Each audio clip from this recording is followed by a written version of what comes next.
Welcome to the deep dive. We got this really intriguing question about a specific scripture talking about judgment starting in one's own area or neighborhood. Yeah, it turns out the verse is 1 Peter 4.17. It says, "For it is time for judgment to begin with God's household." Exactly. Sounds pretty intense, right? Right. But today we're going beyond just, finding the verse. Right. Our mission here is to really unpack it. We want to look at the words themselves, the context around it in Peter's letter, but also its roots. How does this idea connect back to the Old Testament? And what does it actually mean for you listening right now? Because honestly, what we found looking into this wasn't just doom and gloom. No, not at all. There's a surprising depth and, dare I say, comfort here. It points to a sophisticated way of thinking about God's justice and the end times. Okay, so let's dig in. 1 Peter 4.17. Different Bibles translate it slightly differently, especially that word judgment. What's going on there? Well, the Greek word Peter uses is krima, Mm. and that's significant. Huh. It's often distinguished from crisis, which is more the process or act of judging. Okay, so krima is different. Yeah, krima leans more toward the result, the sentence, the verdict.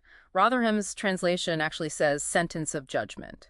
It suggests a formal divine assessment. A verdict. Yeah. Like a purposeful evaluation. Exactly. Maybe aimed at purifying, not just punishing. It's a more specific idea than just judging. Okay, that's helpful. So this purifying verdict begins with the house of God. Yeah. How does that map back to the original question about an area or neighborhood? Well, in the New Testament, house of God, that's oikos to theo in Greek, isn't talking about a temple building. Right, not like the Jerusalem temple. No. It consistently refers to the community of believers, the church itself. Peter actually says earlier in chapter 2 that believers are like living stones being built into a spiritual house. Ah, okay. So the neighborhood is the community of faith. Precisely. And the verse says judgment begins there. That word begin, or exastai, does that imply it's just the starting point? Yes, that's key. Arxastai means to make a beginning. It suggests this judgment on the church is the first phase. It's the start of a larger process that will eventually involve everyone. So it starts with the church, but doesn't end there. That seems to be the idea, yeah. And looking just before this verse, Peter talks about suffering, doesn't he? Like the verses 12 through 16. He does. He calls it a fiery ordeal that has come to test them. He tells them not to be surprised, but actually to rejoice if they suffer as a Christian. Which sounds counterintuitive, but maybe links into this idea of a purifying judgment. I think it does. And then Peter uses this really strong argument. It's called a fortiori argument. How much more so? He quotes Proverbs. "If it is hard for the righteous to be saved, what will become of the ungodly and the sinner?" Okay, wait. Does that mean it's hard for believers to be saved? Yeah. That sounds worrying. Well, context is everything. It's likely not meant to create doubt, but actually provide assurance. If God is taking the care to refine and test his own people, the righteous, through these ordeals, it shows his commitment to their salvation. The focus is on the much worse fate awaiting those outside his care. It's pastoral reassurance. I see. So the difficulty is the refining process itself, which proves God's commitment. Okay.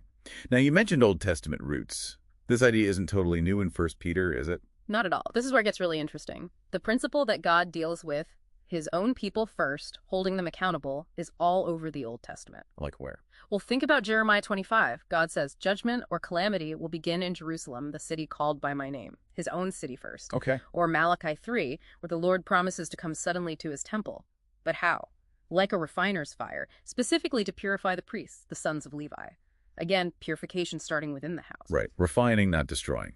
And Amos 3.2 puts it so bluntly. God says to Israel, "Only you have I known of all the families of the earth. Therefore I will punish you," or maybe better, lay a charge upon you, "for all your iniquities." So the closer the relationship, the higher the accountability. Exactly. Privilege brings responsibility. God holds his covenant people to account first. It's a consistent pattern. Okay, let's try and wrap this up. We dove into 1 Peter 4.1c. Judgment must begin at the house of God. And we found it's not just random punishment. It seems to be about a specific divine verdict, krima, aimed at purification.